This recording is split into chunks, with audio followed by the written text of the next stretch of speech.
started. So Dr. Cullen, you can lead us off. Great. Well, welcome everybody to this press conference. Obviously, the main focus of this will be monkeypox, but we can take questions on other areas if you so like.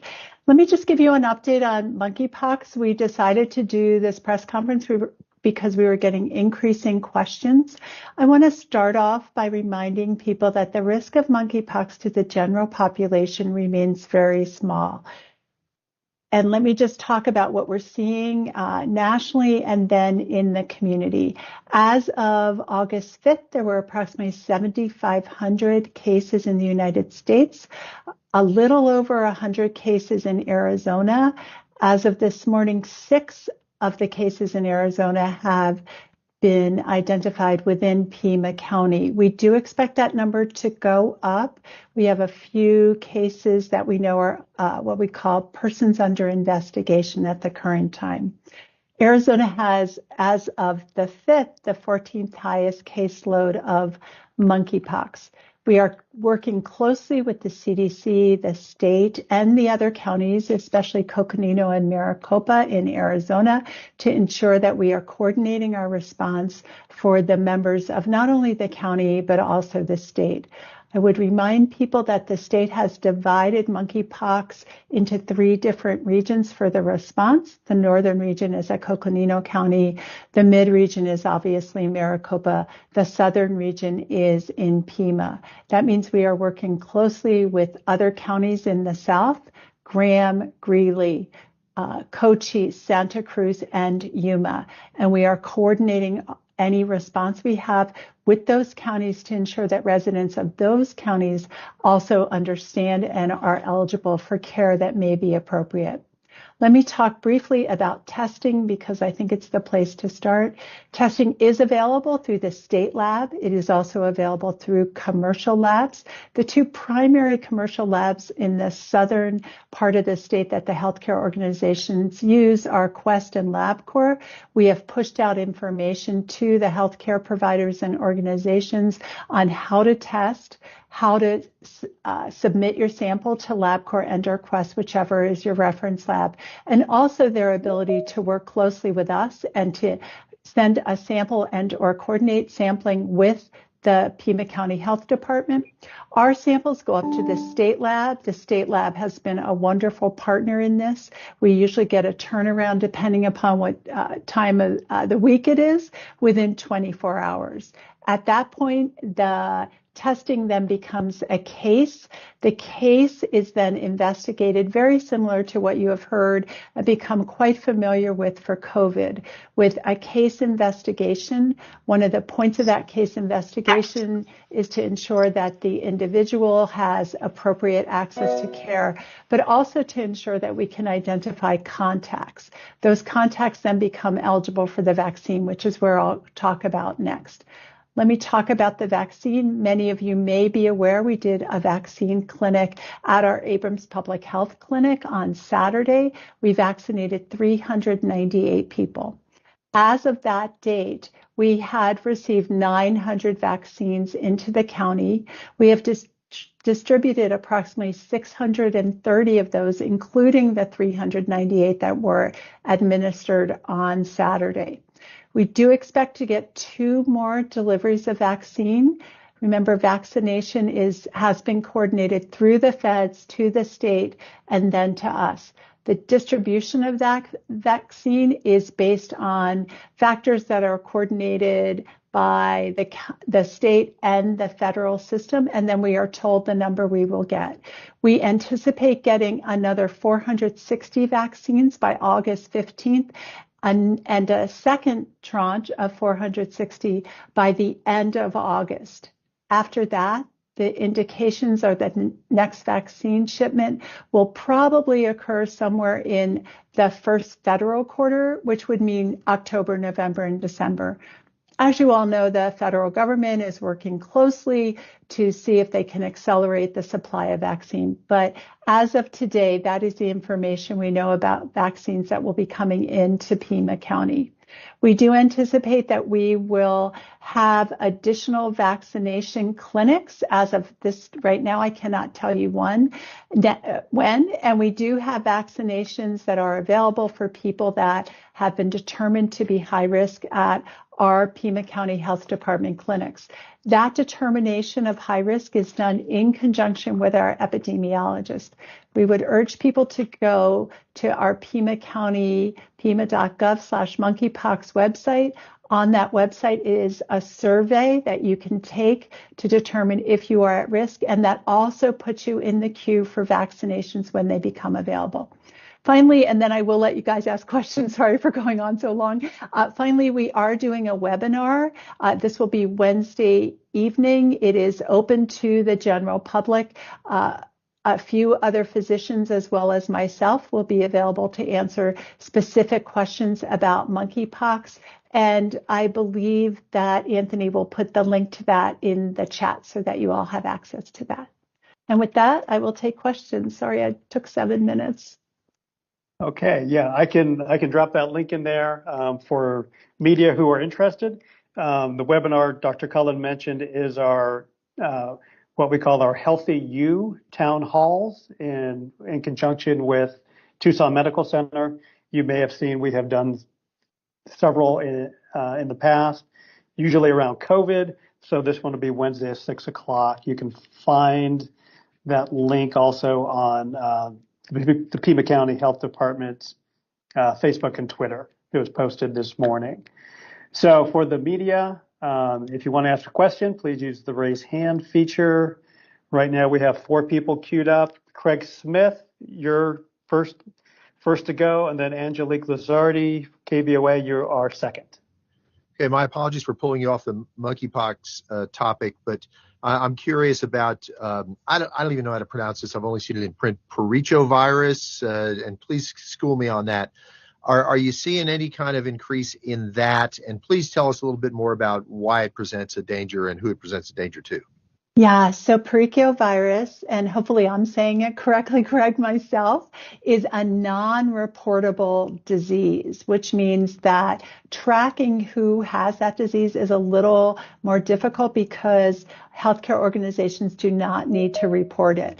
What we believe is that there may be a slightly increased incidence of that at the current time. It tends to affect children, especially neonates and infants, and they can present with symptoms that are very similar to other viral illnesses.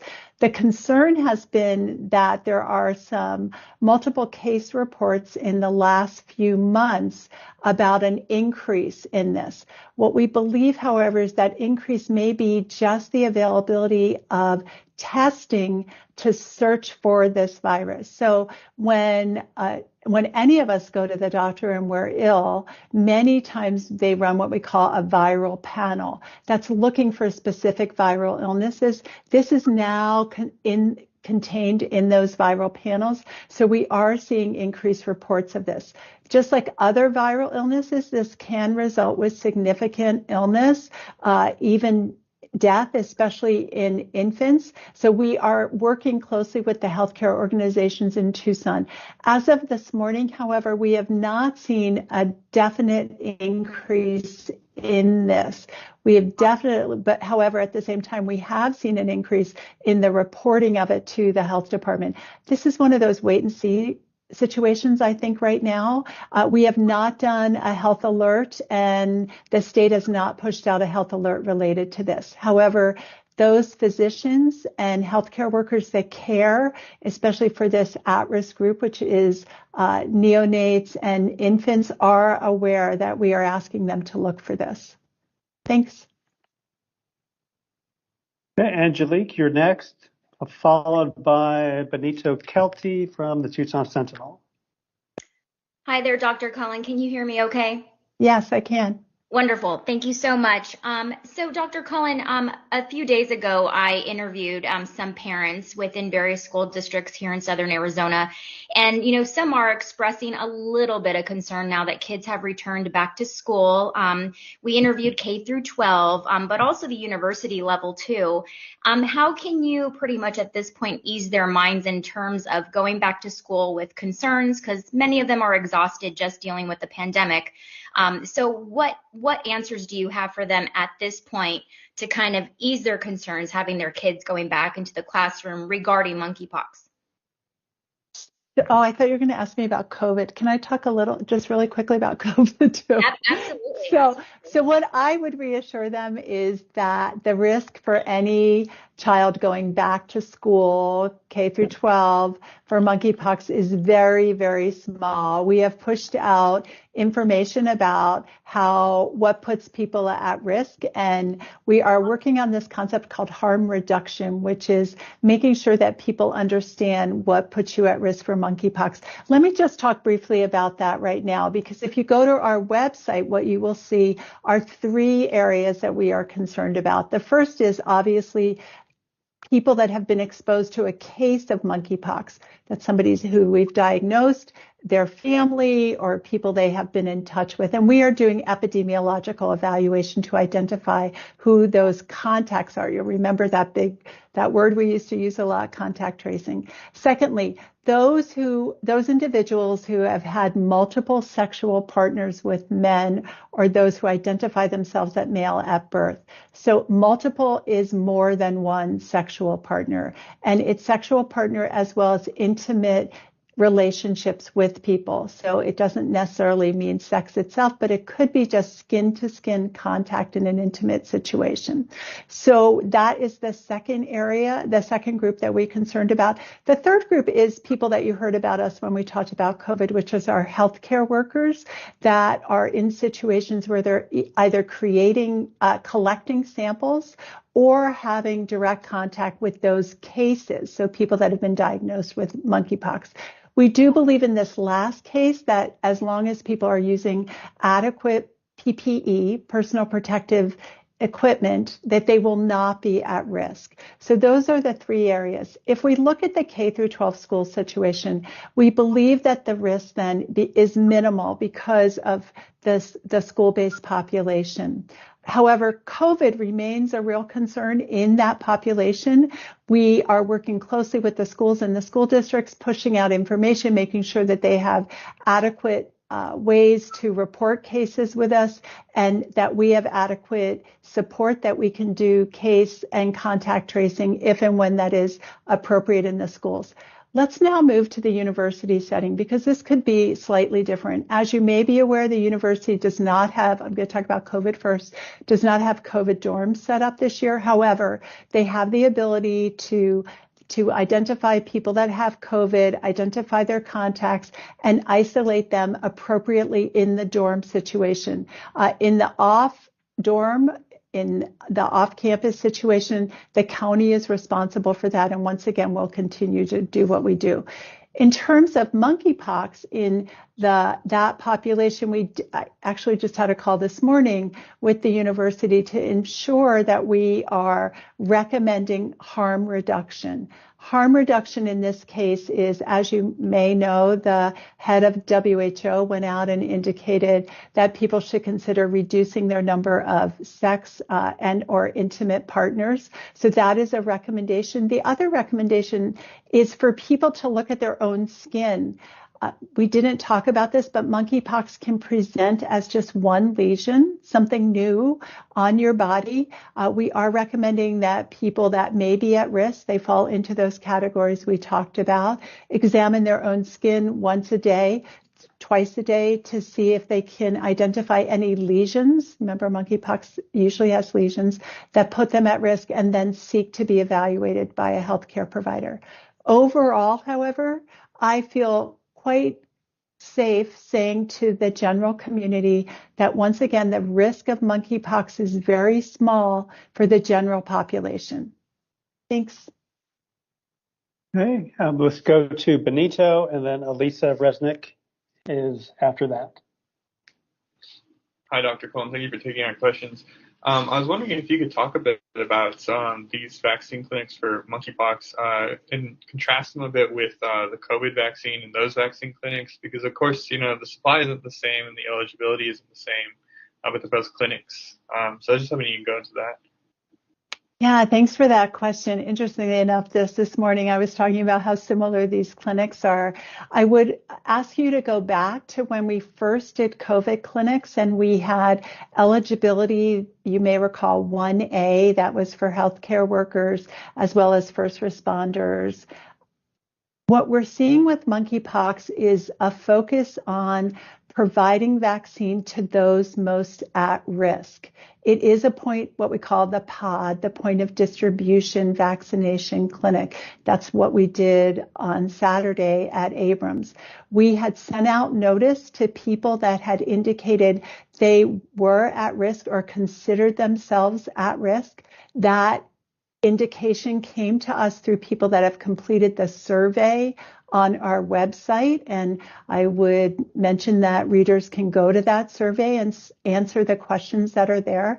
They do then get in the queue for eligibility and for evaluation.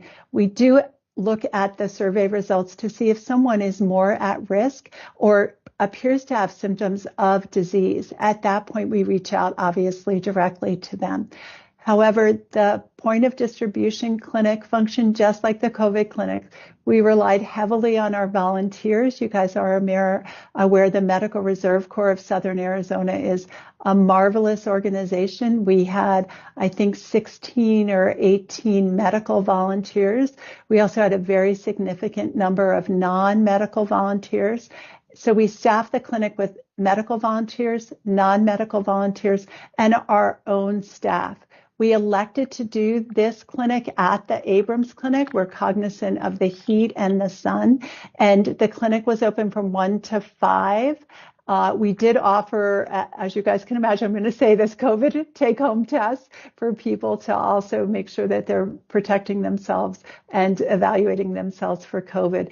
But overall, there are some things we could do better, just like we learned with the COVID pods, but this is probably the way we will continue to approach most of the vaccination. Some of that is because of the way the vaccine is coming to us. It was not till Thursday, so 2 days before the clinic, we knew about the supply. Once again, similar to what we saw with COVID vaccine supply, which was very limited. So at that point, once it got into the county, we felt comfortable moving ahead with establishing and letting people know about this vaccination clinic. Thanks. Elisa Resnick is next from KJZZ, and then looks like Shelley Jackson from KVUA had left a question in the chat, so we'll probably go to that next.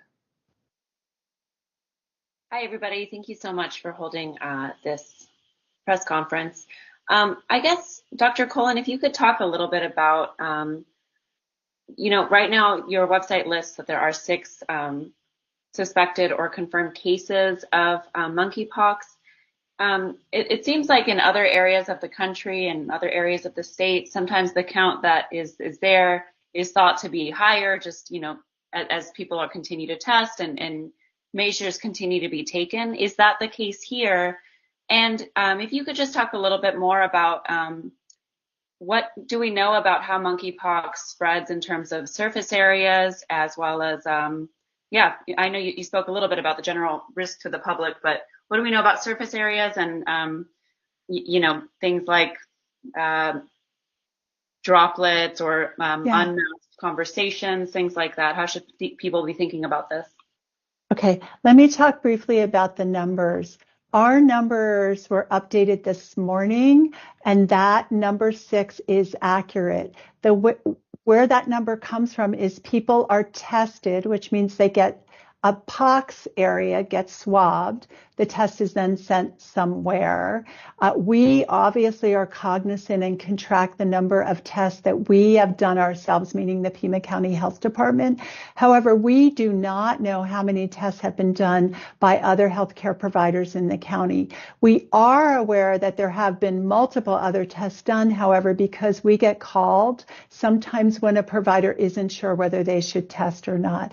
I will tell you right now, the recommendation is if you are concerned and you are not sure, that you should test. In terms of what you see then on the CDC website and the state website, unlike our website, which we control, so we can update on a daily basis, which I think is what you will see by and large. Sometimes it will go to twice a week, depending upon the numbers. However, the CDC website, I believe, is only updated twice a week, and the state website is similar to that. So you could potentially see a disconnect, just similar to what we saw with COVID, where a county says one thing, the state says another thing, and the CDC says another. However, I am comfortable with the number that you have right now. Do I anticipate that number will increase this week? Yes. And the reason why I anticipate that is that when someone from a healthcare organization calls us to ask about whether they should test, we ask them for additional information, and we are aware of who may actually have a higher risk from that. And most of those higher risks are because people have been exposed to someone that has been diagnosed with monkeypox, and then they are now presenting with a lesion, a pox lesion. In that case, we believe that they are at a much higher risk of having a positive test. Now, let me go to the way monkeypox is spread.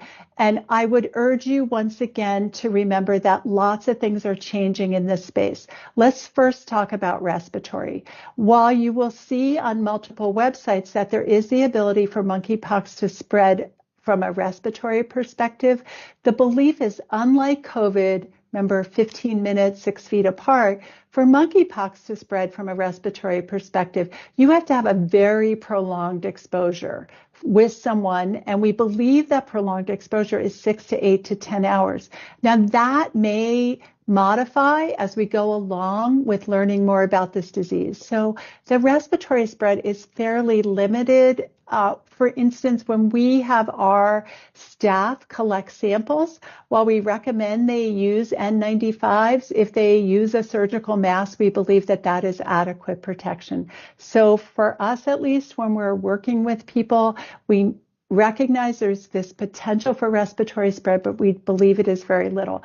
You also see lots of things about what you were talking about in terms of sheets and where does the monkeypox lie in that. If someone sleeps in a bed where somebody who had monkeypox slept that night, are they at risk to get it? We do believe there is some survival of monkeypox on things like sheets. So in that case, we would recommend that those people may be at risk. How long does that last? What gets rid of it? We believe it's similar to what we're seeing in respiratory, that it's probably a 6 to 12 hour sustaining of it. But the vast majority of transmission is not occurring in those situations.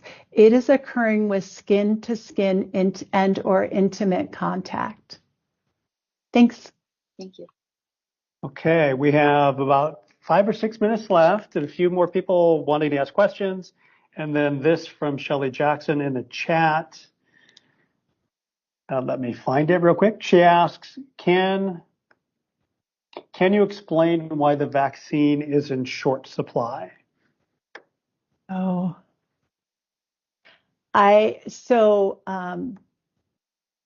hard question, right? I can explain what I know about why the vaccine is in short supply. As we know, I don't think people anticipated that there would be an increase in the number of monkeypox cases. So that is the first thing. Secondly, the vaccine itself, the Jynneos vaccine, which is what we're using, is coming in from Europe. and there is a short supply of that coming into the United States. Thirdly, the distribution of the vaccine is based on a few different factors that are determined at the federal level. During this last tranche of vaccine distribution, where we got our 600 from, is part of the national distribution of 800,000 vaccines. So that is our first 600, and then these next two assignment of vaccines we will think we will get, which will be another approximately 900 vaccines. So altogether, we anticipate Pima County will get 1,500. When we look at the planned distribution for the fall, we have been told that that distribution is another 800,000. So at that point, we will get Pima County, unless things get modified for some reason, another 1,500 vaccines. But overall, the supply is inadequate for what we are seeing, not only with the number of cases, but the subsequent risk for individuals that are self-identifying based on behavior and exposure that they need to be vaccinated.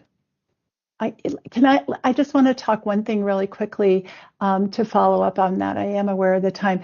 You may be aware that the Jynneos vaccine is a 2-series vaccine, just like many other vaccines we give. We all saw this with COVID. Those vaccines are supposed to be given 28 days apart. You may know that many places in the country are electing to only give first vaccines so that they can push out the most vaccines they can. That does not mean a second vaccine isn't indicated. It's just the first vaccine gives significant response and protection. Many people believe up to 85 or 90% from the disease. So in that case, it makes sense if we have accelerated transmission to give one shot, knowing that we do need to give another shot, and we will give that when the vaccine becomes more available. At this point, Pima County is thinking, meaning me, is thinking closely about following that scenario, that we will give one vaccine. When we get more supply, then we will schedule people for the second shot. At the same time, the FDA has looked at extending the vaccine from 1 dose per vial, which is how it comes in, to getting 5 doses per vial with a different way to administer the vaccine. We will be following closely what the CDC and the FDA and the Health and Human Services Administration recommend. If that does come, we will embrace that. It is dependent upon, do you get the same efficacy from, or the same impact from having 5 doses from 1 vial, giving it a different way in your skin than from 1 dose? Thanks. Sorry for that long answer, guys. All right. We'll move on. Let's go to Stephanie Innes from the Republic. And if there's time, Craig Smith would be after that. Hi, Dr. Cullen. I'll try to make this quick. If someone is in an older generation, I think like the baby boomers, and had a smallpox vaccine when they were a child, does that make them immune to monkeypox? What are you telling people? We are telling people it does not make you immune. We have had some discussions with people that have gotten the vaccine recently because they were active duty or they were overseas. They were in a situation where they got the smallpox vaccine. It does indicate that a recent administration of the smallpox vaccine, many people think within the last 3 to 5 years, gives you some immunity, but it is not an indication to not get the vaccine. So even if you've gotten the smallpox vaccine, if you are at risk, we recommend you get the monkeypox vaccine. Thank you. And you're still giving 2 doses of the monkeypox vaccine at this point. It's just that you may in the future consider doing the 1 dose, right? This is a great question. We have not given anyone 2 doses, but that's because our first vaccine came into the county less than a month ago. So people are not eligible for their second dose until later this week. So as of right now, people have not gotten a second dose, but we are considering going to just 1 dose for people. Thank you. Thanks. All right, Dr. Cullen, what is your time like? We have 2 more questions right now. I can do one for sure. Okay, Craig Smith, that is you. Thank you, Doctor. Stephanie took care of part of my question regarding smallpox, but my other question is, um, do you have to have an active lesion to be contagious, or can you be contagious at a less obvious stage, like you've got the beginnings of a fever? Also, does this pose a risk for folks in physical contact industries, like you're a barber, you're a hairdresser, you're a nail technician, you're a masseuse? Does it create a hazard for folks doing that kind of work? Let me answer this. Physical contact, intimate physical contact with a pox. And for those of you who have ever had children or had chickenpox, you know this, right? That's how people spread chickenpox. Does put you at risk. That question, interestingly enough, has not come to us about barbers, but it has come to us with people that are, for instance, tattooing or wrestlers or activities like that. And as of right now, remember how I talked about, well, I didn't talk about this, but remember with COVID, if you're ill, we tell you to stay home. If you don't feel well and you think you may be at risk for monkeypox, we would urge you to not potentially expose other people. Now, the issue, Craig, which is a great question about this prodrome, right?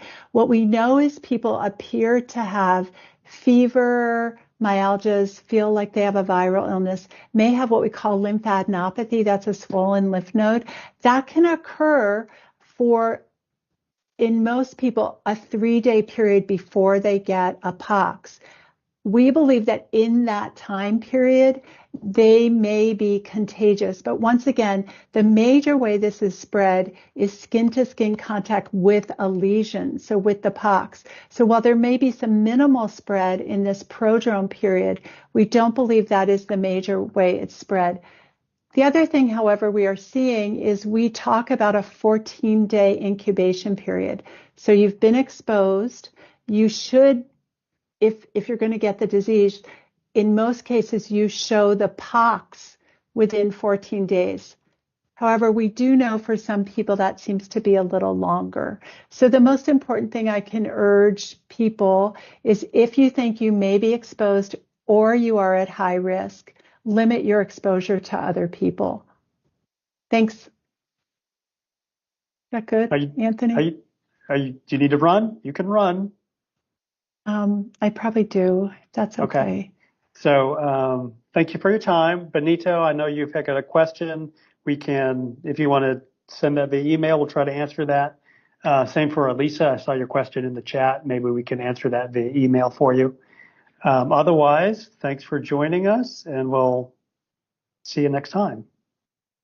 Thanks, everybody. Bye. Thanks, everyone.